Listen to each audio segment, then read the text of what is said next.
Kawasan Puncak Bogor, Jawa Barat dipadati kendaraan pribadi untuk berlibur. Polisi terlibat kejar-kejaran dengan pelaku saat menangkap pelaku begal. Komplek apartemen di Atlanta, Amerika Serikat ludes terbakar. Halo, selamat malam pemirsa. Selain informasi tadi, kami juga akan menyuguhkan informasi mengenai polisi yang menangkap penculik dan persetubuhan anak di bawah umur di Sukabumi, Jawa Barat. Bersama saya, Mirva Suri, inilah iNews Malam, selengkapnya untuk Anda. Pemirsa, diduga akibat hubungan pendek arus listrik, sebuah rumah yayasan sosial Tanjung Duren, Jakarta terbakar. Meski tidak ada korban jiwa, berbagai peralatan bantuan sosial yang akan didistribusikan hangus terbakar.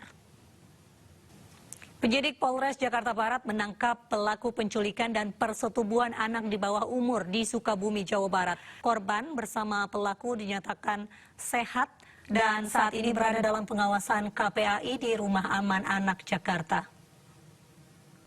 Seorang pelaku begal ditangkap polisi saat tengah bersantai di sebuah warung di Kabupaten Tangerang, Banten. Sempat terlibat kejar-kejaran, pelaku akhirnya tertangkap setelah terjebak di gang buntu. Pelaku curanmor di Padang, Sumatera Barat babak belur dihajar massa usai tertangkap saat akan mencuri sepeda motor yang terparkir di teras rumah warga. Pemilik rumah mengetahui aksi pelaku dari kamera pengawas. Meminta uang parkir secara paksa, seorang juru parkir liar di Medan, Sumatera Utara diamankan polisi. Pelaku memaksa meminta uang parkir dengan menendang dan mengancam seorang wanita. Mobil pengangkut sampah milik Kelurahan Pulo tercebur ke aliran Kali Krukut di Kebayoran Baru, Jakarta. Pengemudi lupa menarik rem tangan ketika memarkirkan mobil. Lepas dari kandang, seekor sapi terperosok ke dalam lubang septic tank di Desa Sopet, Situbondo, Jawa Timur. Terbatasnya peralatan membuat warga sempat kesulitan membantu pemilik sapi mengevakuasi ternaknya di kedalaman 3 meter. Kawasan Puncak Bogor, Jawa Barat dipadati kendaraan pribadi untuk berlibur pada libur panjang. Kami akan hadirkan informasinya usai jeda berikut. Pemirsa, hari kedua libur panjang Tahun Baru Islam, arus lalu lintas di Tol Jakarta Cikampek malam ini terpantau ramai lancar. Volume kendaraan berkurang jika dibandingkan hari sebelumnya. Dan berikut laporan Baby Kristami dan juga juru kamera Maria Oktoba dari Karawang, Jawa Barat.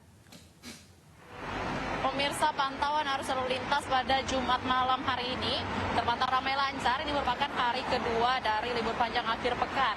Dan memang perlu diketahui bahwa untuk hari ini dibandingkan dengan hari kemarin, kepadatan arus lalu lintas ini semakin melengang dibandingkan dengan hari sebelumnya. Dan yang berbeda pula jika kemarin ada larangan untuk angkutan berat melintas, namun pada hari ini sudah terlihat bahwa angkutan berat sudah diperbolehkan untuk melintas di ruas jalan tol Jakarta Cikampek. Dan perlu diketahui pula bahwa nantinya akan puncak kepadatan arus lalu lintas untuk arus balik ini ada pada hari Minggu, dan untuk mengantisipasinya pihak Jasa Marga akan membuka 9 tol di gerbang Kalihurip. Dan juga untuk data ini sudah ada 63.000 lebih kendaraan yang melintas keluar Jakarta, di mana dengan rincian ada 53% dari kendaraan melalui gerbang tol Kalihurip dan 67% melalui gerbang tol Cikampek Utama. Dari Karawang Barat, Baby Kristami, Maria Oktoba, Indra Setiabudi, iNews melaporkan. Kawasan Puncak Bogor, Jawa Barat dipadati kendaraan pribadi untuk berlibur pada akhir pekan. Meski begitu, pihak Satlantas Polres Bogor tidak memberlakukan sistem satu arah pada malam ini. Situasi arus lalu lintas di kawasan Puncak Bogor, Jawa Barat ramai lancar. Antrian kendaraan sempat terjadi disebabkan oleh penyempitan jalan imbas penutupan jalur dari arah Puncak ke Jakarta pukul 4 sore tadi. Menurut Satlantas Polres Bogor, terjadi kenaikan volume kendaraan dan diprediksi puncak arus lalu lintas akan terjadi pada 22 Agustus mendatang. Terpantau padat pagi tadi. Antrian kendaraan hingga 7 km sehingga polisi memberlakukan sistem satu arah. Selain itu, polisi mengimbau para wisatawan untuk mengikuti protokol kesehatan dengan tetap beraktivitas menggunakan masker. Sanksi denda Rp100.000 atau sanksi sosial menanti warga yang melanggar.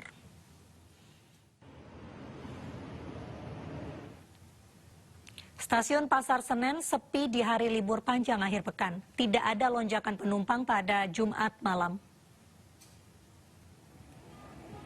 Tercatat sebanyak 1.683 penumpang berangkat lewat stasiun Pasar Senen dengan 13 pemberangkatan. Lonjakan penumpang justru terjadi sejak Selasa hingga hari Rabu kemarin. Setidaknya 70% tiket habis pada Selasa dan Rabu kemarin. Arus balik libur panjang akibat cuti bersama diprediksi akan terjadi pada Minggu tanggal 23 Agustus. Selain menerapkan protokol kesehatan, PT KAI juga sudah mempersiapkan sejumlah hal seperti untuk mengantisipasi melonjaknya penumpang.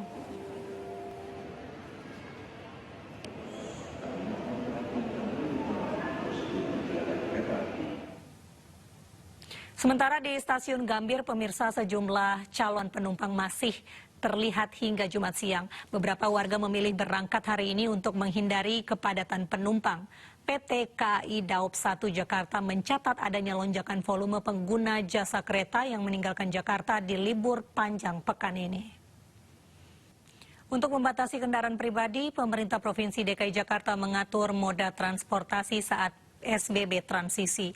Bukan hanya mobil saja, motor juga tak luput dari aturan ganjil genap.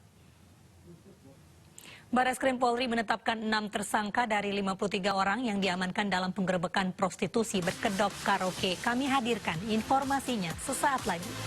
Pemirsa, Barreskrim Polri menetapkan 6 tersangka dari 53 orang yang diamankan dalam penggerebekan prostitusi berkedok karaoke di kawasan BSD Tangerang Selatan Rabu malam lalu. Ke-6 orang tersangka merupakan pihak manajemen dan muncikari.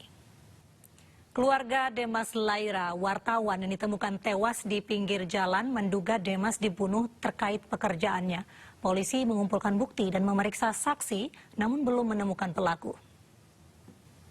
Seorang nenek di Makassar, Sulawesi Selatan, tega membunuh cucu yang baru dilahirkan anaknya.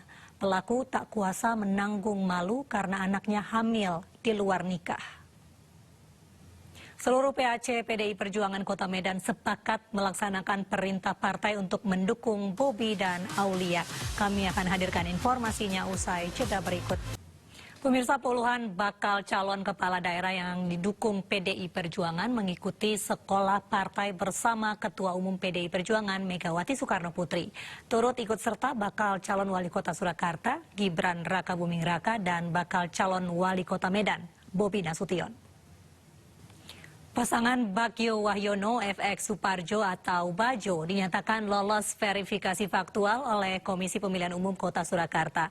Rival Gibran ini berhak mendaftar sebagai bakal calon wali kota dan wakil wali kota di Pilkada Surakarta 2020. Sejumlah pengurus anak cabang PDI Perjuangan yang sempat menolak Bobi Nasution dan Aulia Rahman kini berubah pikiran. Seluruh PAC PDI Perjuangan Kota Medan sepakat melaksanakan perintah partai untuk mendukung Bobi dan Aulia.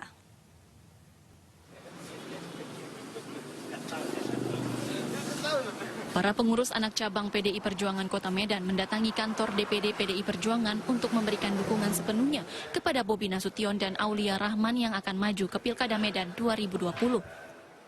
Sejumlah pengurus yang sebelumnya mendukung PLT Wali Kota Medan Ahyar Nasution dan menolak Bobi telah berubah pikiran dan menyamakan sikap untuk mendukung pasangan Bobi dan Aulia.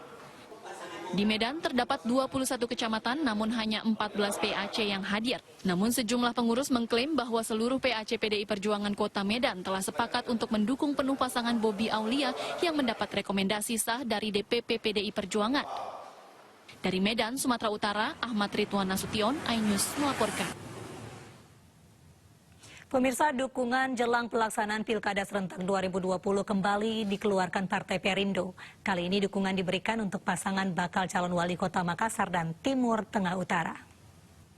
Sejumlah petugas instalasi pemulasaran jenazah COVID-19 di Tasikmalaya, Jawa Barat protes karena insentif belum dibayar. Kami hadirkan informasi selengkapnya usai jeda berikut. Insentif belum dibayar, sejumlah petugas instalasi pemulasaran jenazah COVID-19 di Tasikmalaya, Jawa Barat protes. Mereka menuntut haknya dengan menuliskan curahan hati di bagian punggung baju hazmat atau alat pelindung diri. Polres Metro Bekasi Kota meninjau penerapan protokol kesehatan di sejumlah tempat pelayanan publik di Bekasi, Jawa Barat untuk mencegah timbulnya klaster baru COVID-19. Pelanggar protokol kesehatan akan diberi sanksi denda dan sanksi sosial. Pasangan suami istri yang berprofesi sebagai dokter di Kabupaten Brebes, Jawa Tengah terpapar corona dan harus dirawat di ruang isolasi RSUD Brebes. Sementara untuk mengetahui penyebaran virus COVID-19, puluhan tenaga medis dan keluarganya swab massal. PGRI Surabaya tolak pemberlakuan sekolah tatap muka. Pasalnya 137 guru dinyatakan positif terpapar COVID-19 di Surabaya dari hasil swab tes massal. Pemirsa, mari kita dukung para pejuang kemanusiaan dengan peduli melawan penyebaran virus corona. Bantuan bisa disalurkan melalui rekening yang tertera di layar televisi Anda. Komplek apartemen elit di Atlanta, Amerika Serikat ludes terbakar. Kami hadirkan informasinya dalam segmen Mancanegara sesaat lagi. Pemirsa, kebakaran di California, Amerika Serikat semakin banyak menghanguskan rumah dan bangunan. Lebih dari 10.000 petugas kebakaran yang diterjunkan kewalahan mengendalikan api. Sementara untuk meminimalisir korban, ribuan warga dievakuasi dari lokasi kebakaran. Pemirsa, komplek apartemen mewah di Atlanta, Amerika Serikat ludes terbakar. 150 penghuni apartemen dievakuasi. Tidak ada korban jiwa dalam peristiwa ini, tetapi seorang petugas kebakaran terluka.